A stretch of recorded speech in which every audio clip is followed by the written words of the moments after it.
तो मैं अपना परिचय देता हूँ। मेरा नाम विनोद है और मैं आपसे अलवर से बात कर रहा हूँ। मैं और संगीता दोनों मिलकर इस बिजनेस को बिल्ड कर रहे हैं। आज किसी कारण से वो मेरे साथ नहीं है, और मैं तो ऊपर वाले को धन्यवाद देता हूँ कि ये बिजनेस मेरी लाइफ में आया।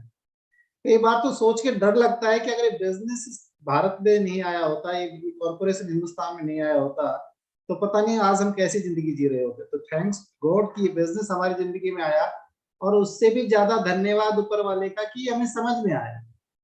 बहुत जरूरी है। ऐसा नहीं है कि हिंदुस्तान में बिजनेस, हिंदुस्तान तो बिजनेस को बहुत साल हो गए हैं, और सारे लोग तो बिजनेस में नहीं है। सारे उन लोग, वो लोग भी बिजनेस में नहीं जिनको हमने बिजनेस समझाया आज तक। पर हमें समझ में आया, इसके लिए मैं ऊपर वाले को सुबह शाम दोपहर जब भी, मैं हमेशा धन्यवाद ही देता रहूं कि मेरी लाइफ को इस बिजनेस ने बदल के रखी है। ठीक है।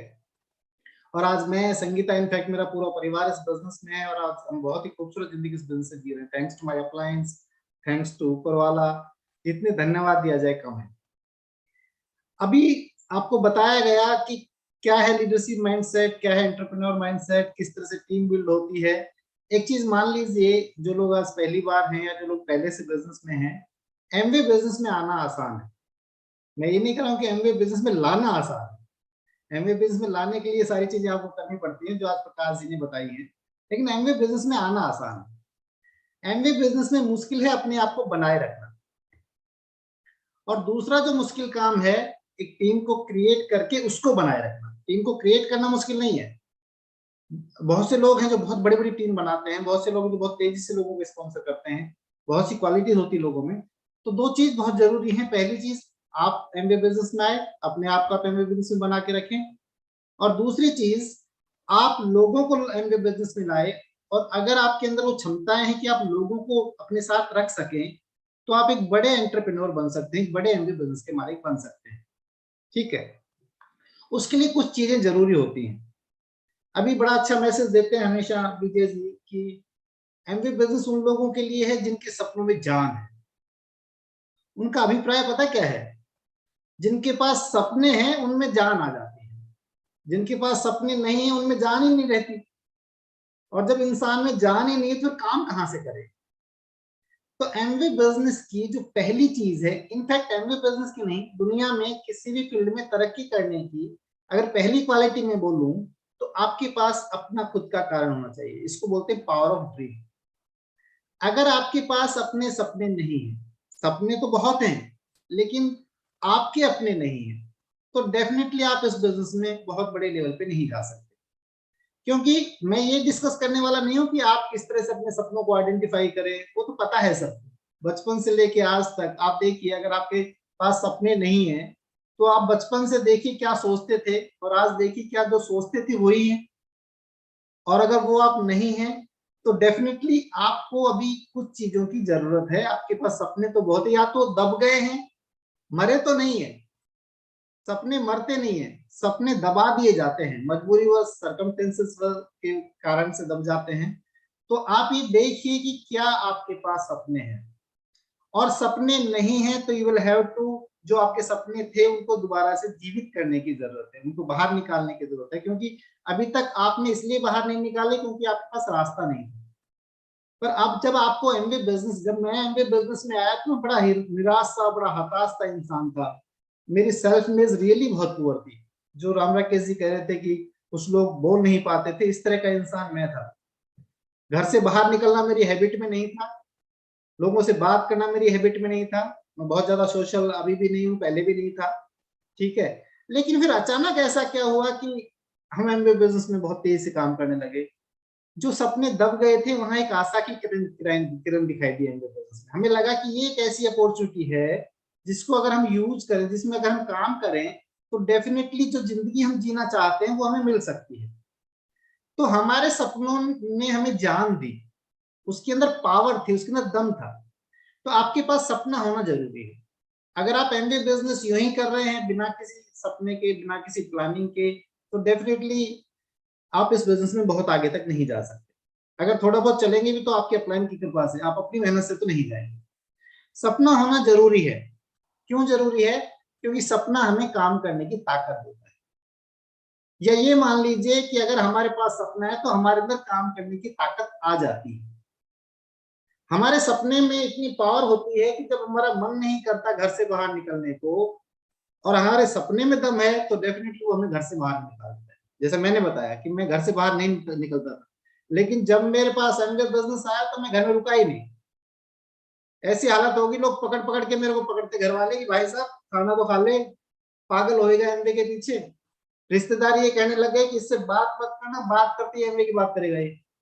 तो एक जुनून आ गया, क्योंकि एक सपना दिखाई दिया, एक चीज दिखाई दी, एक होप दिखाई दी कि यहां से हो सकता है। ठीक है, सपने हमें ऊर्जा देते हैं, एनर्जी से लबालब कर देते हैं। आपके अंदर एक आप देखिए ना कि जब आपको लगता है ये काम हो जाएगा तो आपके अंदर जोश नहीं आ जाता। तो सपने आपके अंदर जुनून भर देते हैं, आपके अंदर जोश भर देते हैं, और सपने आपको सिचुएशंस एंड सर्कमस्टेंसेस से लड़ने की ताकत देते हैं। जैसा कि सर ने बताया, राम राकेश सर ने बताया कि जब आप इस बिजनेस को करेंगे या किसी भी काम को दुनिया में करेंगे तो डेफिनेटली कुछ तो सिचुएशन आएंगे, कुछ तो सर्कमस्टेंसेस बनेंगे। पर एक लीडर है वो नहीं होता जो सर्कमस्टेंसेस के आगे अपने हाथ घुटने टेक दे। एक लीडर वो होता है जो उनको ओवरकम करे। इसका सिंपल सा मतलब ये है कि लीडर वह होता है जिसके पास अपने सपने होते हैं और उनको अचीव करने के लिए वो उन सर्कमस्टेंसेस से किस तरह से आगे निकला जाए, उनके उपाय ढूंढ लेते हैं। तो इसलिए हमारे पास सपने होने जरूरी है। किस तरह के सपने होंगे वो तो आपने प्लान में देखा, अच्छा घर, अच्छी गाड़ी, अच्छी छुट्टियां, बच्चों के लिए अच्छी शिक्षा, जो भी आपका है वो आपका है। बस इतना मान लीजिए सपना होना चाहिए, अपना होना चाहिए, और आप उसको बार बार देखते रहे। आपके पास जो आपके कारण है ना, वो दो तीन तरह के हैं जो सिस्टम से हमने सीखा है। शॉर्ट टर्म होने चाहिए, मिड टर्म होने चाहिए, लॉन्ग टर्म होने चाहिए। शॉर्ट टर्म क्यों होना जरूरी है?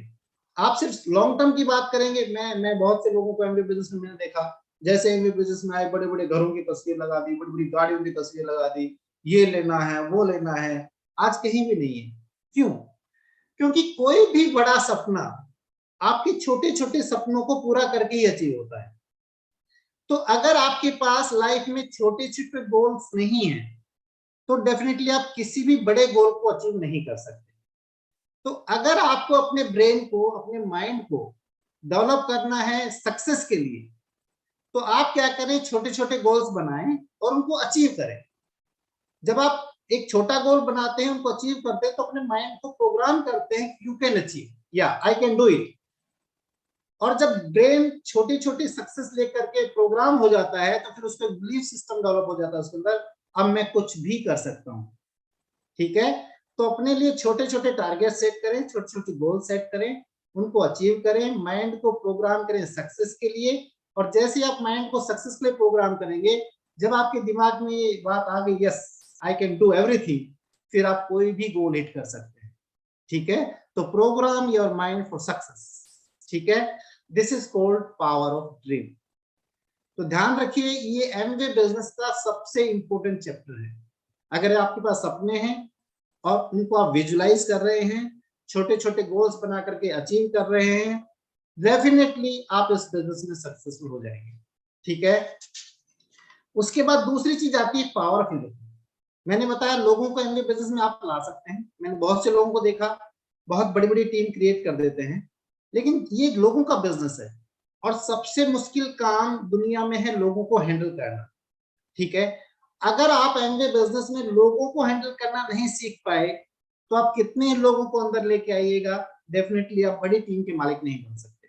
ठीक है, तो यहाँ पर आपको कुछ ऐसी कलाएं सीखनी पड़ेंगी, ऐसी चीजें डेवलप करनी पड़ेंगी अपने अंदर जो आपके साथ लोगों को बनाए रख सके। ठीक है, क्योंकि लोगों को बिजनेस में लाना एक कला है, लोगों को बिजनेस में टिकाना एक कला है। आप एमबीए बिजनेस में किस पिन पे या किस लेवल पे है डजंट मैटर, पर कितने लोग आपके साथ दिल से जुड़े हुए हैं वो बहुत इंपॉर्टेंट है। विपरीत परिस्थितियों में कितने लोग आपके साथ खड़े रहेंगे वो बहुत इंपॉर्टेंट है। तो आपको इस तरह का एक इंसान बनने की जरूरत है जिससे लोग आपसे प्यार कर सकें और लोग आपको फॉलो कर सकें, लोग आपके साथ कंफर्टेबल रह सकें। ठीक है, तो यूनिटी बनती कैसे? बाय द वे, यूनिटी बनाने के लिए एक सिंपल सी बात समझ लीजिए, दुनिया में हर इंसान प्रशंसा का भूखा है। जब आप किसी की तारीफ करते हो और तारीफ करने की कला अगर आप सीख लेते हो तो आप किसी को भी अपना बना सकते हो। ठीक है, तो हमेशा समझ लीजिए कि लोगों की किसी अच्छी चीज की प्रशंसा करना सीखिए। हम एक ऐसे बिजनेस में हैं जहां लोग आएंगे बिजनेस में और दुनिया में ऐसा कोई इंसान नहीं है जिसमें अच्छाई ना हो, जिसमें बुराई ना हो। अगर वो सिर्फ उसमें अच्छाई अच्छे होती तो फिर इंसान नहीं होता। क्योंकि कहते हैं ना, इंसान तो गलतियों का पुतला होता है, इंसान तो गलतियां करेगा, अगर गलतियां नहीं करा तो भगवान है, फिर भगवान उसको ऊपर बुला लेता है। ठीक है, तो हर इंसान में अच्छाइयां होंगी, हर इंसान में बुराइयां होंगी। अब आपको किसी इंसान को अपने साथ रखना है तो उसकी अच्छाइयों पे फोकस करिए, ना कि उसकी बुराइयों पर। और आपको उसकी तारीफ अगर करनी है तो उसकी अच्छी चीजों की करनी है। और एक चीज बहुत विशेष ध्यान रखिए यहाँ पे, जब किसी की प्रशंसा कर रहे हो तो दिल से करें और ईमानदारी से करें। किसी की झूठी चीज की प्रशंसा ना करें, और प्रशंसा करते वक्त बिल्कुल भी व्यंग ना मारें। आप नॉर्मल समाज में क्या देखते हैं, लोग कटाक्ष करके प्रशंसा कर रहे होते हैं। कई बार तो एक इंसान गुजर रहा होता है और एक इंसान बोल रहा होता है, वो कहता है तुम ऐसे कैसे बोला, बोल मैंने तेरे को नहीं बोला। आपने ऐसी घटनाएं देखी है ना। तो प्लीज ईमानदारी से प्रशंसा करें और दिल से प्रशंसा करें। ठीक है। और लोगों को अगर आप अपना बनाना चाहते हैं एमवे बिजनेस में, तो एक सिंपल सी बात ध्यान रखिए, लोगों की निस्वार्थ भाव से सेवा करें, अनकंडीशनल लव करिए। उनके साथ कंडीशन नहीं लगा सकते। अगर तू सामान खरीदेगा तो मैं तेरे साथ प्लान दिखाऊंगा, अगर तू ये करेगा तो मैं तेरे साथ ये करूंगा, अगर तू ये करेगा तो मैं तेरे को इस तरह से सपोर्ट करूंगा। नेवर। लोगों की निस्वार्थ प्रशंसा करिए, लोगों को निस्वार्थ भाव से प्यार करिए, और उनमें फेथ रखिए और ट्रस्ट रखिए। बहुत बड़ी कला है ये। अगर आप अपनी टीम मेट्स में फेथ नहीं रख सकते और उनको ट्रस्ट नहीं कर सकते, आप कभी भी एक बड़ी टीम के मालिक नहीं बन सकते। मैंने कुछ अपलाइंस को देखा है, हमेशा डाउनलाइन को प्लान दिखाने नहीं देते कि जी ये दिखाएगा तो बिगाड़ देगा, ये नहीं कर सकता, ये नहीं कर सकता, इसके बस का ये नहीं है। आप ये देखिए वो क्या कर सकता है। आपको पता है, जब तक आप उसमें ट्रस्ट नहीं रखेंगे और फेथ नहीं रखेंगे, कभी भी वो लीडर नहीं बन पाएगा और वो डुप्लीकेटर नहीं बन पाएगा। वो कभी भी आपको डुप्लीकेट नहीं कर सकता, और आप वन मैन आर्मी कभी भी इस बिजनेस में बड़े लेवल पे नहीं जा सकते। तो लोगों को ये विश्वास दिलाइए कि वो कर सकते हैं जो उन्होंने कभी सोचा भी नहीं है। एनकरेज दें, उनको कॉन्फिडेंस दीजिए। और जब आप लोगों को कॉन्फिडेंस देते हैं ना, जब आप कहते हैं yes you can do it, आपको पता है दुनिया का सबसे बड़ा पुण्य है ये, किसी को विश्वास दिलाना, किसी को कॉन्फिडेंस देना, किसी पे भरोसा करना। ठीक है। लोगों में इंटरेस्ट रखिए। अगर आप लोगों में इंटरेस्ट नहीं रखेंगे तो लोग कभी आपके नहीं बनेंगे। ठीक है। कई बार क्या होता है कि जब हम एमबीए बिजनेस में आ जाते हैं, लोग थोड़े हमारे नजदीक आ जाते हैं, हम घर की बातें करने लगते हैं, शेयर करने लगते हैं, अपनी सिचुएशन शेयर करने लगते हैं, तो कई बार लोग अपनी ऐसी ऐसी बात भी आपको बताते हैं जो किसी और से डिस्कस नहीं करते। मैंने देखा इस बिजनेस में बहुत अच्छे अच्छे लेवल के लोग आए, मैंने देखा कि बड़े बड़े पदों के लोग आए, लेकिन पता चला कि वो फाइनेंशियल क्राइसिस में है, वो कर्जे में दबे हुए हैं। दूर से देखने पे लगता था कि बहुत अच्छे इंसान है, बहुत अच्छे फैमिली रिलेशनशिप है, लेकिन देख बाद में पता चला कि हस्बैंड वाइफ की बनती ही नहीं है। तो कुछ तरह की ऐसी सिचुएशन वो आपसे डिस्कस करेंगे, जब वो आपके अपने हो जाएंगे, जब आप पे विश्वास करने लगेंगे। तो ध्यान रखिए ये बात, जो उन्होंने कॉन्फिडेंस से बताई है, कॉन्फिडेंशियल बात आपको बताई, वो आप तक ही सीमित होनी चाहिए। मैं तो यहाँ तक रिकमेंड करता हूँ, अगर हस्बैंड ने आपको बताई है तो आप अपनी वाइफ को भी ना बताएं, और अगर वाइफ ने वाइफ को बताई है तो हस्बैंड को भी ना बताएं। क्योंकि एक एक चीज होती है सीक्रेट, एक होती है टॉप सीक्रेट। सीक्रेट का मतलब क्या होता है कि मेरे को पता है और इनको पता है। टॉप सीक्रेट क्या है, सबको पता है और सब जान रहे हैं, किसी को नहीं पता है। तो चीज को चीज रहने दें, उसको टॉप सीक्रेट ना बनाए प्लीज। अगर किसी इंसान ने आपको अपनी कोई कॉन्फिडेंस चीज बताई और वो आपने लीक कर दी है, सच बता रहा हूं, वो आपके अंदर से जिंदगी भर के लिए भरोसा खो देगा। कभी आप उसको अपना नहीं बना सकते। फॉर्मेलिटी फॉर्मेलिटी जरूर करेगा, आएगा, अपलाइन को धन्यवाद देगा, अपलाइन बोलेगा, लेकिन कभी दिल से आपको नहीं मानेगा। ठीक है। भगवान ने हमें दो कान दिए हैं और एक मुंह दिया है, थोड़ा इशारा समझिए। अगर आप लोगों को सुनना सीख गए, अगर आप लोगों को सुनना सीख गए, उनकी बातों को इंटरेस्ट से सुनना सीख गए। देखिए जब कोई इंसान आपसे बात कर रहा होता है, कोई बात आपको बता रहा होता है, तो प्लीज नेग्लेक्ट ना करें, जरूर सुने। कई बार तो मैंने ऐसा देखा है कि एक बात कई बार बता रहा होता है इंसान, एक बार बता दी, फिर थोड़े दिनों बाद भूल गया कि मैंने इनको बता दी, फिर बता रहा होता है, फिर भूल जाता है, फिर बता रहा होता है। कभी ये फील ना होने दें कि तेने पहले बताई। ध्यान से सुने उसको।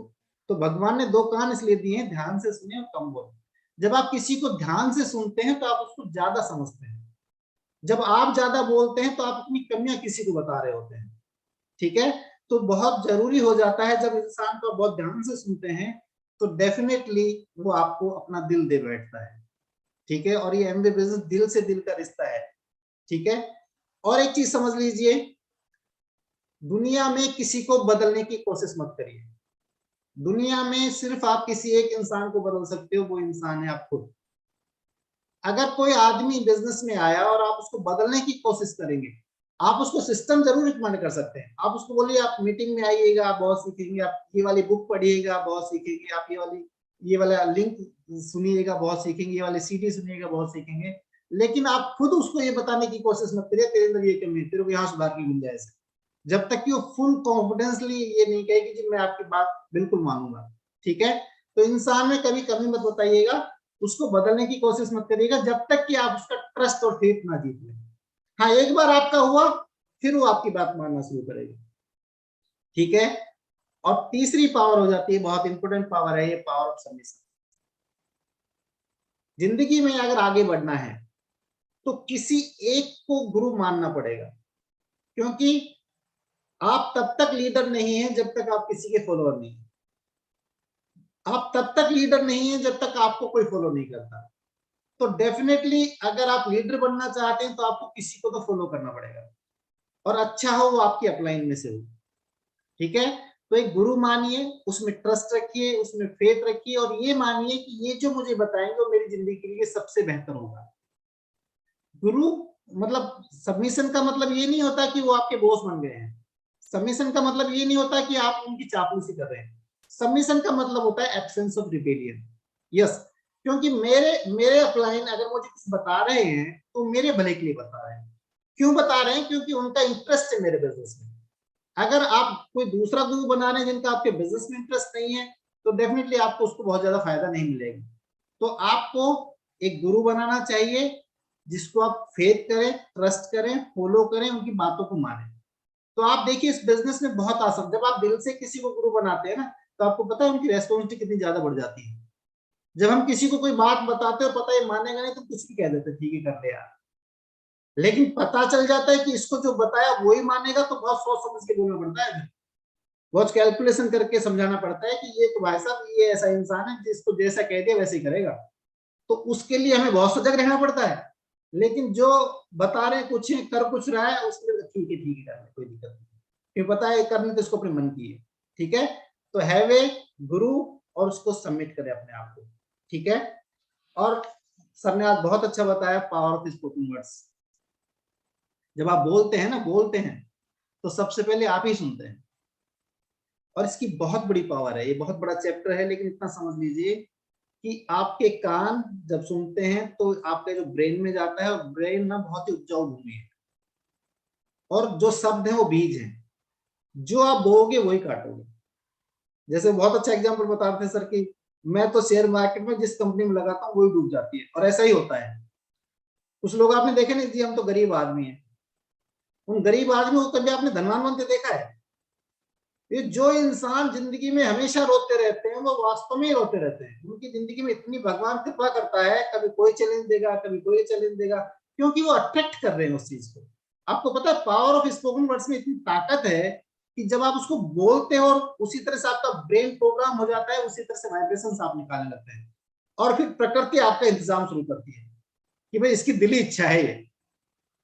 हमारे पूर्वज कोई ऐसे नहीं थे भाई, वो बोलते थे शुभ शुभ बोलो।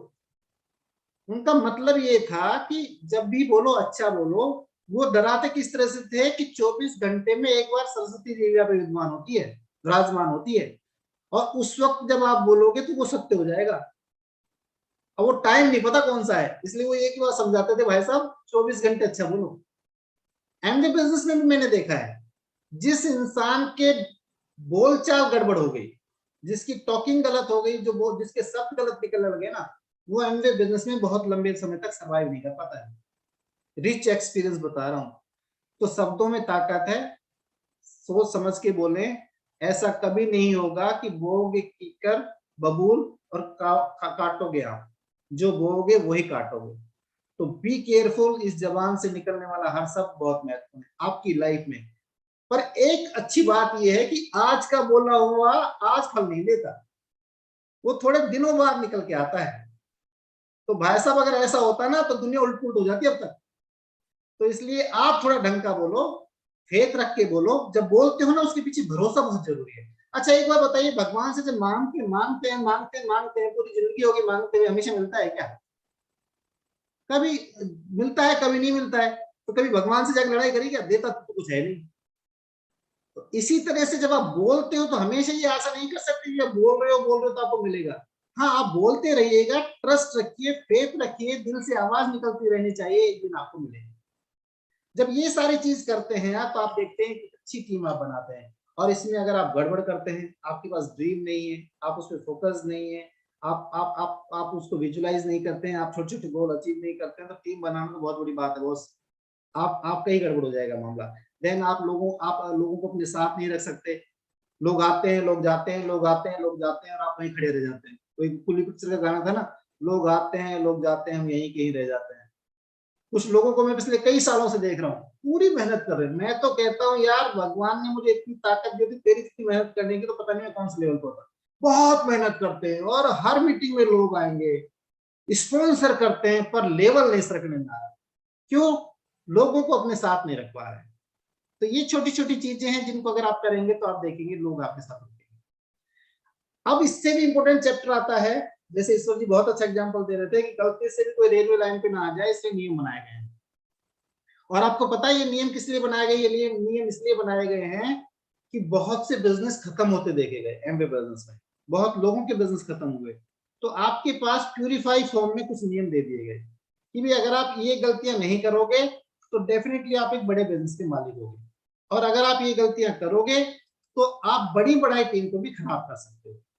जिसमें पहला नियम बहुत अच्छा बनाया गया, never ever never ever never ever never ever, जितनी बार आप लिख सकते हैं, do anything for the first time without checking your active growing system apply। जब आप कोई भी काम पहली बार करने जा रहे हैं अपने बिजनेस में, तो अपने एक्टिव ग्रोइंग सिस्टम अप्लाइन से पूछे बगैर ना करें। यहां मैंने 4 शब्द बोले हैं, एक्टिव ग्रोइंग सिस्टम अप्लाइन। जिससे आप चेक करने जा रहे हैं, ही शुड बी एक्टिव। मैंने पता क्या देखा है, अपलाइन मस्त पलंग तोड़ रहा है, डाउनलाइन मेहनत कर रहा है, और चेक किससे कर रहा है? पलंग तोड़ से। रिजल्ट पता है क्या होगा? थोड़े दिनों में वो भी जाने वाला है जो चेक कर रहा है। अपलाइन भाई, अरे एक बार बताओ यार, इस टीम मीटिंग की जो इतनी अच्छी मीटिंग रही है, इसमें आने के लिए आपको आपका पैसिव अपलाइन गाइडेंस दे सकता है क्या? आपका एक्टिव अपलाइन ही आपको कह सकता है भाई फ्राइडे शाम को 7 बजे ओपन मीटिंग हो रही है, जरूर जरूर जरूर जरूर आना। ठीक है, तो एक्टिव होना चाहिए। नंबर 2, ग्रोइंग होना चाहिए। नंबर 3, वो भी सिस्टम फॉलो करता हो। मैंने देखे बहुत लोग ग्रो तो करते हैं, लेकिन वो सिस्टम फॉलो नहीं करते, तो वो कुछ दिनों के मेहमान हैं। और ऐसे मेहमान हमने बहुत देखे आते जाते। दर्द होता है, जैसे कहते हैं कि अतिथि देवो भवे, लेकिन ऐसे देवों को क्या करें जो गलत करते हैं। ठीक है, तो बहुत ऐसे अतिथि हमने आते जाते देखे। तो एक्टिव होना चाहिए, ग्रोइंग होना चाहिए, और सिस्टम से कर रहा हो उससे चेक करिए। और सबसे इंपॉर्टेंट क्या है, वो आपकी अप्लाई में होना चाहिए। अब क्वेश्चन ये है, व्हाट टू चेक, करना क्या है चेक? पहली बार हम क्या कर रहे होते हैं? देखिए, चेक करना तो बहुत कुछ होता है, लेकिन आपको एक चीज समझ लो सीधी सीधी, कि जिस चीज में कंफ्यूजन क्रिएट हो रहा हो कि मैं करूं या ना करूं, वो तो जरूर चेक कर लें। आपको समझ नहीं आ रहा हो या ऐसा करना चाहिए मुझे या ऐसा नहीं करना चाहिए मुझे, आप चेक कर लें। बहुत से लोग मैंने देखे हैं, किसी इंसान जब स्पॉन्सर कर रहे होते हैं तो मेरे पास फोन आता है कि सर मैं एक आदमी को स्पॉन्सर कर रहा हूँ, बताइए कहाँ डालूं मैं इसको। बहुत अच्छा है, क्योंकि हमने हमने बहुत गलतियां की पीछे, डालना था किसी को कहीं पे, डाल दिया किसी को कहीं और पे। तो अच्छा है, आप पहली बार किसी को स्पॉन्सर चेक कर लें, पहली बार किसी को टूल्स दे रहे हैं आप चेक कर लें। तो पहली बार कोई भी काम कर रहे हैं, मैं नहीं करूंगा बार बार प्लान दिखाना तो दोबारा चेक करेंगे प्लान कैसे दिखाना है, नहीं। पर आपको एक्सपीरियंस नहीं है, कोई काम आप पहली बार चेक कर रहे हैं तो आप उसको चेक कर रहे हैं। आप पहली बार, आप बहुत अच्छे हैं एमबीए बिजनेस में। मैंने पता कुछ लोगों को, अब तो ये परंपरा थोड़ी कम हो गई है, हमारे टाइम में क्या होता था, आदमी एमबीए बिजनेस में आया, बड़ा जोश हो, थोड़े दिनों में देखना सर ये कर देंगे, सर वो कर देंगे, और मैं कुछ हो। मत छोड़िए प्लीज। एमबीए बिजनेस पता है कौन लोग ज्यादा अच्छा करते हैं? जो ऑलरेडी कोई काम कर रहे हैं। ठीक है, तो कोई नौकरी प्राप्त कर रहे हैं, बहुत अच्छी बात है, नौकरी नहीं छोड़े, प्लीज ना छोड़े, जब तक ना छोड़े जब तक आपका एक्टिव ग्रोइंग सिस्टम अपलाइन आपको हरी झंडी ना दे दे। कोई भी खर्चा कर रहे हैं, बड़ा खर्चा, चाहे वो घर से संबंधित है, चाहे आप प्लॉट खरीद रहे हैं, चाहे आप घर बना रहे हैं, उससे कोई भी व्हीकल खरीद रहे हैं, पुराना व्हीकल बेच रहे हैं, नया व्हीकल खरीद रहे हैं, तो अपने अपलाइन से चेक कर लें।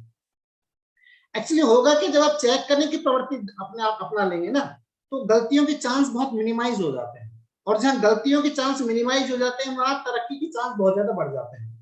पहली बार कोई लेवल ले रहे हो, मैंने देखा है जी आदमी 1820 पे पहुंच गया, खुला हुआ है 2400 करके शुरू हुआ, चेक विद योर अपलाइन। हम भी चाहते हैं कि आप 12% जाए, हम भी चाहते हैं आप 15% जाए, हमें भी बहुत अच्छा लगेगा जब आप सिल्वर जाएंगे, हम आपको रिकॉग्नाइज करेंगे, सारे लोग ताली बजाएंगे। जब फिजिकल शुरू हो जाएगी तो हो सकता है हम आपको बुक का भी दें, लेकिन प्लीज प्लीज ऐसा पिन लेवल ना ले जिससे आपकी कमर टूट जाए और फिर 4 अपलाइन मिलकर भी आपको ढंग से ना उठा पाए। तो चेक विद योर अपलाइन कि आप किस तरीके से लेवल ले रहे हैं, पहली बार ले रहे हैं, नहीं ले रहे हैं, ठीक है। तो इन चीजों को थोड़ा चेक कर लें। जब आप चेक करेंगे तो आप देखेंगे गलती बहुत कम हो जाएगी, और ऐसे लोगों को मैंने लंबे समय तक सर्वाइव होते देखा है, तरक्की करते देखा है। और जिन्होंने नहीं मानी ना, वो गए। उनको हम चाहकर, एक पता है इस समय बिजनेस की खासियत क्या है, आदमी जब गलत गलत काम यहाँ करता है ना, उसको पता भी नहीं चलता वो चाह रहा है, वो ऐसे स्लिप होते होते जाता है, उसको खुद भी नहीं पता चलता, इतना बड़ा भी भार हो जाता है। तो प्लीज प्लीज ये गलती आप ना करें, ठीक है। दूसरी चीज आपको क्या करनी है, बहुत ही इंपॉर्टेंट चैप्टर, सर ने इस चैप्टर को टच भी किया था, ईगो, मनी एंड स्पाउस। इसमें बहुत इंपॉर्टेंट होता है मनी, उसके बारे में डिस्कस करूंगा, लेकिन उससे पहले डिस्कस करना चाहता हूँ ईगो। हर इंसान में सेल्फ इमेज होती है, हर इंसान में थोड़ी बहुत ईगो भी होती है, बच्चे में भी होती है, लेडीज में भी होती है, जेंट्स में भी होती है, सब में होती है, हमें भी है, आप में भी है। लेकिन जब वो अति हो जाती है तो गड़बड़ हो जाती है। कम है तो ठीक है, कम है तो वो आपको सेल्फ इमेज अच्छी लगती है, आपकी कॉन्फिडेंट रहते हो आप। लेकिन जब थोड़ी सी ज्यादा हो जाती है तो पता भी नहीं चलता ज्यादा है, तो फिर गड़बड़ हो जाती है। क्या गड़बड़ हो जाती है, जब हमारे अंदर ईगो ज्यादा होती है ना, तो लोग फिर हमसे इरिटेट होने लगते हैं, और लोग हमारे साथ कंफर्टेबल नहीं रहते। बोले यार इसके पास जाएंगे तो आओ तुम झड़के गए यार, छोड़ ना यार, कौन पंगा ले इससे बात करके। इस जैसे वो कहते हैं ना हरियाणा वाले, जैसे हम एक बार घूमने गए थे वहां पे, तुम तो कुरुक्षेत्र गए थे, मैं और नरेश जी साथ साथ थे, तो हमने पूछा भाई महाभारत कहाँ हुई थी। एक ट्रैफिक पुलिस वाला इंस्पेक्टर था आई थिंक, उससे मैंने पूछा भाई साहब महाभारत कहाँ हुई थी, बोले अल्ले, अरे घर घर में होने लाग रही। तो हमें लगा यार ये हरियाणा में आ गए हम। तो इस तरह से जो सीधे, जिसको देसी भाषा बोलो मुंह फट, तो प्लीज वो एमवे में नहीं चलता।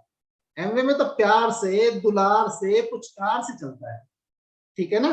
तो लोग हमारे साथ कंफर्टेबल नहीं रहते फिर, अगर हमारे अंदर ईगो ज्यादा है तो, ठीक है। लोगों को फिर हम ढंग से सुनते नहीं है, और जब हम लोगों को ढंग से नहीं सुनते हैं, क्योंकि हम हमेशा उनको अपने उनसे ऊपर दिखाना चाहते हैं, लोग हमें ज्यादा, हम लोगों को ढंग से नहीं सुनते तो फिर लोग हमारे को भी ढंग से नहीं सुनते हैं, हो सकता है, ठीक है।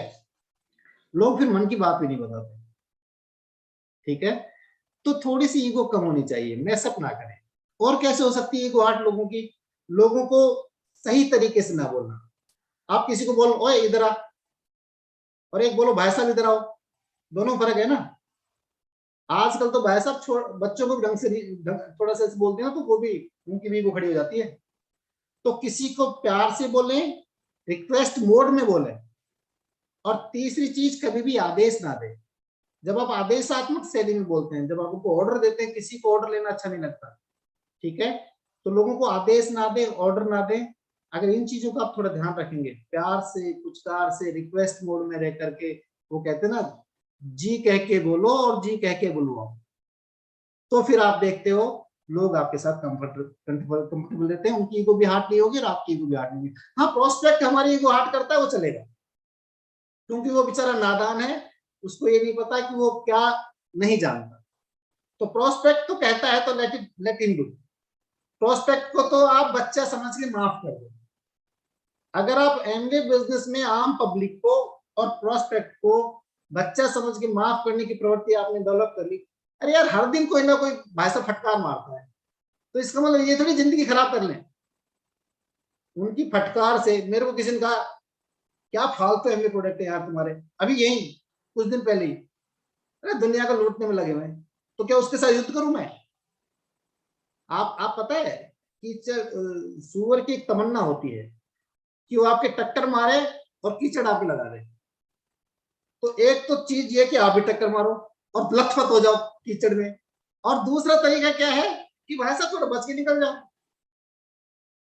तो लोग भी कहेंगे यार समझदार आदमी तो बच के निकल गया। ठीक है, तो don't hurt anybody's ego. Number 2 आता है money. This is very important. पैसा जितना कमाना मुश्किल है ना, उससे ज्यादा कहीं मुश्किल है पैसे को संभाले रखना। क्योंकि पैसा जब आता है ना, तो भाई साहब फिर टिकने नहीं देता। हमारे यहाँ गाँव में जब सरसों का ट्रैक्टर भर के किसान चलता है ना, तो भाई साहब अच्छी अच्छी गाड़ी उसको डिब्बे दिखाई देती है। तो पैसे को अगर, क्योंकि एमबीए बिजनेस में मैंने देखा बहुत से लोगों को बहुत पैसा कमाते देखा, पर फिर भी मैंने उनको कर्जे में देखा, क्योंकि वो हैंडल नहीं कर पा रहे पैसे को। तो ये बहुत अच्छा, बहुत जबरदस्त चैप्टर है मनी मैनेजमेंट। पैसे को यूज किया जा सकता है, पैसे को इन्वेस्ट किया जा सकता है, पैसे को वेस्ट किया जा सकता है। ठीक है, पैसे को यूज कैसे कर सकते हैं? जो जरूरी काम है उन पे पैसा लग रहा है तो पैसा यूज हो रहा है। बच्चे की शिक्षा पे लगना पैसा, उसको आप रोक नहीं सकते, वो यूज ही होगा। आपका बिजली का बिल वो लगेगा ही लगेगा। आपका टेलीफोन का बिल वो भरना ही भरना पड़ेगा आपको। हाँ, यहाँ मैं जरूर बोलूंगा टेलीफोन कितना महंगा वो एक क्वेश्चन है, कि टेलीफोन आपको कितने हजार का लेना है वो इम्पोर्टेंट है। क्योंकि वहां पे मैंने देखा है कि लोग कई बार अपनी, मैं सब तो यूज नहीं करना चाहता फिर भी मैं करूंगा, अपनी औकात से बड़ी चीज ले लेते हैं। वो नहीं ले। अभी यहाँ पे मैंने घर का कंस्ट्रक्शन का काम करवाया, यू वॉन्ट बिलीव, यहाँ की लेबर के पास मेरे से महंगा मोबाइल था। मैंने कहा यार तेने ये मोबाइल क्यों ले लिया? बोले अंकल किस्तों पे ले लिया। ये जो किस्त है ना, ये बहुत खतरनाक चीज है, तो प्लीज किस्तों से बचें। और उतना ही कीमत का मोबाइल खरीदें जितने की हमारी हैसियत है। और समझ में नहीं आ रहा है ना, तो चेक कीजिए अप्लाइन, अपने अप्लाइन से चेक करें आपको अभी कौन सा मोबाइल लेना चाहिए। ठीक है, तो पैसे को यूज कहाँ करना है? आपको बच्चे की फीस भरनी है, बिजली का बिल भरना है, टेलीफोन का बिल भरना है, या कोई भी किस्त, जैसे मकान का इंस्टॉलमेंट है वो आपको देना ही देना है। ये पैसे का यूज है। पैसे का इन्वेस्टमेंट क्या होता है, ये बड़ा चैप्टर है, लेकिन इतना समझ लीजिए जहां पैसा लगा रहे हो और उसका रिटर्न आपको बढ़ के आता है, दैट इज इन्वेस्टमेंट। और मैं ये हाईली रिकमेंड करता हूं हमेशा कि आप कुछ पैसा जरूर सेविंग्स में डालें। कुछ पैसा, थोड़ा थोड़ा पैसा भी बढ़कर बहुत बड़ा पैसा हो जाता है। आप देखिए, जब से मैं एमबीए बिजनेस में आया हूं तब से मैं पैसा इन्वेस्ट कर रहा हूं, तो लगातार आज मेरे पास वो मल्टीप्लाई होकर काफी पैसा आ रहा है। लेकिन मैंने उस पैसे को ढंग से यूज नहीं किया होता तो डेफिनेटली आज मैं अलग अलग रूप में होता। ठीक है, जितने असेट हमने एमबीए, और इसमें पूरी गाइडेंस मेरे अप्लायंस की है, राम राकेश जी की, सचिन जी की, प्रियंका भाभी जी की, नलका जी। अगर उन्होंने मुझे ढंग से गाइड नहीं किया, हाँ मेरा मैनेजमेंट शुरू से बहुत अच्छा है। जब मैं पढ़ता था ना तब भी मेरे पास एक डायरी थी, मेरे को घर से कितना पैसा आता था मैं एक तरफ लिखता था, और पूरे महीने में कितना खर्च होता था मैं एक तरफ लिखता था। तो कितना आ रहा है मुझे पता है, कितना खर्च हो रहा है मुझे पता है। आज भी मैं लिखता हूँ, आज भी मैं हर महीने मेरे पास एमबीए से कितना पैसा आता है या दूसरे सोर्सेस में बस कितना पैसा आता है वो मैं लिखता हूँ एक तरफ, ये दिस इज माय इनकम। और दूसरी तरफ मैं लिखता हूँ मेरे एक्सपेंसेस क्या है, और मैं लास्ट में दोनों को ऐड करता हूँ कि इस महीने कितना प्लस रहा और कितना माइनस रहा। अगर आप ये हैबिट डेवलप कर लेंगे ना तो कभी भी ज्यादा खर्च नहीं कर पाएंगे, हमेशा कम ही खर्च करेंगे। क्योंकि x+1 खर्चा है और x आ रहा है तो आप हमेशा कर्जे में रहेंगे। हाँ, x खर्चा है, x+1 आ रहा है तो आप हमेशा प्रॉफिट में रहेंगे। तो थोड़ी सी सेविंग में जरूर डालें पैसा। ठीक है, और पैसे को वेस्ट कैसे कर सकते हैं? जब आप शॉपिंग मॉल में शॉपिंग करने जाते हैं ना तो बहुत पैसा वेस्ट होता है, फालतू की चीज बहुत खरीद लाते हैं, एक के साथ एक फ्री, जरूरत भी है नहीं लिया है। इसके साथ आप, मैंने पता क्या देखा है, एक दिन मैं और संगीता चर्चा कर रहे थे कि जब लिस्ट बना के किसी परचूनी की दुकान पे जाते हैं तो ज्यादा फायदे में रहते हैं, चाहे वो डिस्काउंट ना दे रहा हो। जब जब वो किसी मॉल में चले जाते हैं तो नुकसान में आते हैं। किराना की दुकान पे जो बिल 2000 का बन रहा है ना, मॉल में वो 3000 का ही बनेगा, क्योंकि कुछ फालतू का सामान जरूर उठा के लगे। तो वह चीज खरीद लेना जिसकी आज जरूरत नहीं है, उस पर पैसा लगे देना इज वेस्टेज ऑफ मनी। तो इस तरह का कोई भी खर्चा करने से पहले चेक कीजिए अप्लाई। मैं हाईली रिकमेंड करता हूं कि थोड़ा सा बड़ा, अगर बड़ा अमाउंट आप खर्च कर रहे हैं कहीं भी, एक बार अप्लायंस से जरूर चेक करें। ठीक है, तो आप देखेंगे आप कभी फाइनेंशियल क्राइसिस में नहीं फंसेंगे। तो ये बहुत जरूरी है। एमबीए बिजनेस में पैसा आ रहा है, बहुत बढ़िया है, बहुत पैसा आपके पास आएगा। और एक चीज दिमाग में बिठा लें कि कितना पैसा आएगा, सर ने भी बोली थी बात, मैं भी बोल रहा हूँ, आने वाले पैसे के चक्कर में आज कोई खर्चा ना पाले कि मैं अभी 6 महीने में सिल्वर हो जाऊंगा, मेरे पास 70 से 80 हजार रुपए आएंगे, ऐसा करता हूँ किस्तों पे ये ले लेता हूँ, किस्तों पे ये ले लेता हूँ, किस्तों पे ये ले लेता हूँ। एक टाइम खर्च किया गए पैसे से कहीं ज्यादा दिक्कत करता है किस्तें। क्रेडिट कार्ड और किस्तें, ये दो चीज इतनी खतरनाक है जो इंसान को पता भी नहीं चलता, उसको बैंकरप्ट कर देती है। अच्छे अच्छे लोगों की पीढ़ी पंसेरी होती देखी है हमने, अच्छे अच्छे लोगों की, जो लोग अरबपति हुआ करते थे, कहीं के नहीं है। तो प्लीज हैंडल योर मनी बहुत ही केयरफुली। पैसा बहुत इंपॉर्टेंट है, इसकी कदर करिए। अगर आप पैसे की कदर नहीं करेंगे तो पैसा आपकी कदर नहीं करेगा। लक्ष्मी जी ना बहुत चलायमान है, रुकती नहीं है ये, तो इसको थोड़ा सा रोकना मुश्किल है। अपलाइन से पूछिए किस तरह से रोका जा सकता है इस पैसे को।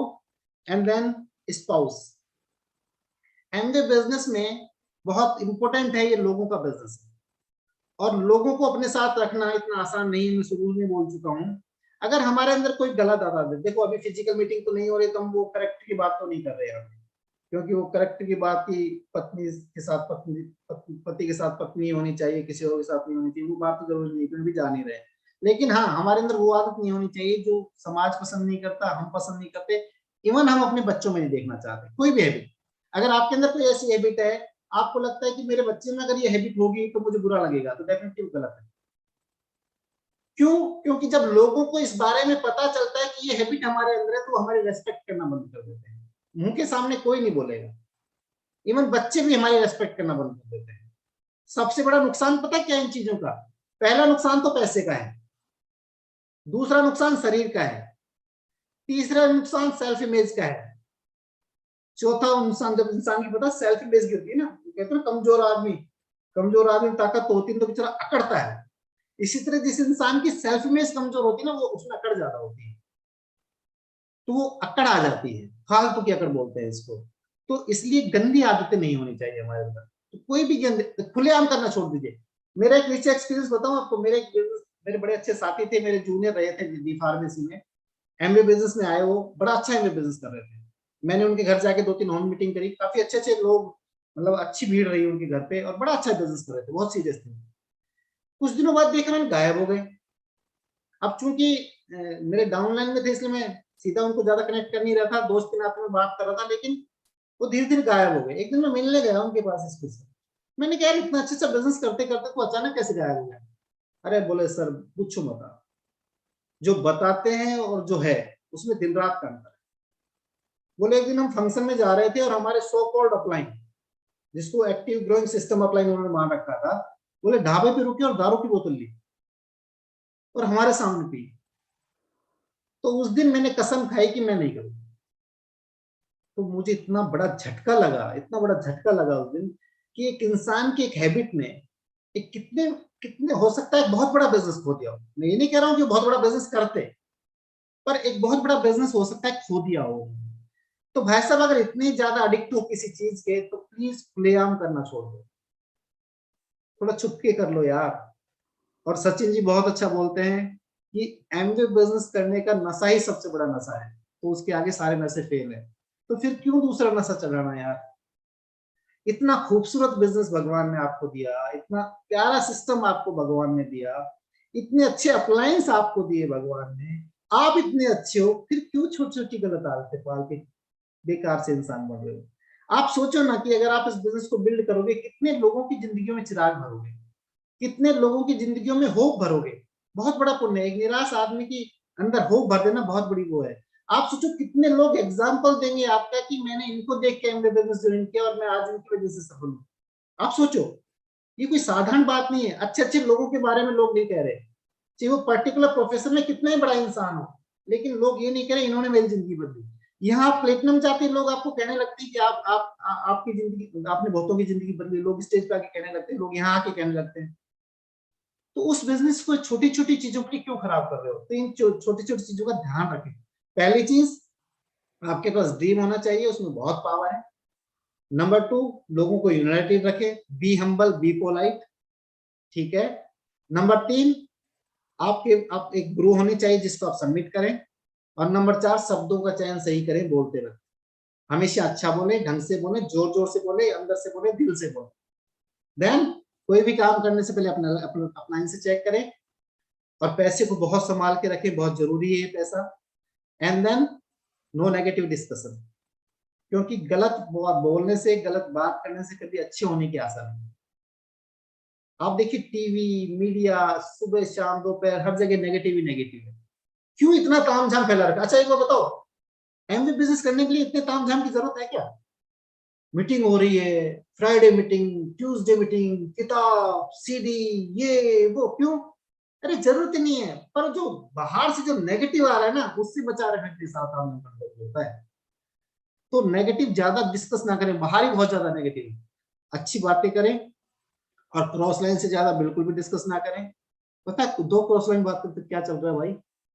अरे यार पूछो, बस इतने में काम हो गया। उसने पूछा क्या कर चल रहा है भाई, और उसने कहा पूछ मत, मतलब हो गया काम। तो क्रॉस लाइन से बिल्कुल बात ना करें। मैं तो यहाँ तक रिकमेंड करता हूँ कि आपके पास अपने क्रॉस लाइन के नंबर नहीं होने चाहिए। अगर आपको जरूरत पड़े तो अपने अपलाइन से नंबर लेके बात करें। तो आपके अपलाइन की नॉलेज में ये होना चाहिए कि आपने उनसे बात की है। एक दिन एक पता है, मेरा एक बहुत एक्टिव डिस्ट्रीब्यूटर सिर्फ इसलिए नेगेटिव हो गया, सिर्फ इसलिए नेगेटिव हो गया कि उससे किसी दूसरे क्रॉस लाइन ने प्रोडक्ट खरीदे। प्रोडक्ट नहीं, मतलब उधार नहीं लेते, या तेरे पास ग्लिस्टर है क्या, तेरे पास मेरे को डेली चाहिए भी दे देगा क्या, ऐसे एक प्रोडक्ट लिया और फिर प्रोडक्ट दिया भी नहीं और मना कर दिया मैंने तेरे को दे दिया। और उसने डिसाइड कर लिया कि मैं अभी बिजनेस नहीं करूंगा, क्योंकि जो कहा जाता है वो अलग है और जो करते हैं वो अलग है। तो प्लीज इस तरह से ना करें। आप बहुत बड़ा बिजनेस करेंगे, आप बहुत अच्छे इंसान हैं, आपसे बात करके बहुत अच्छा लगा। Wish you all the best, good.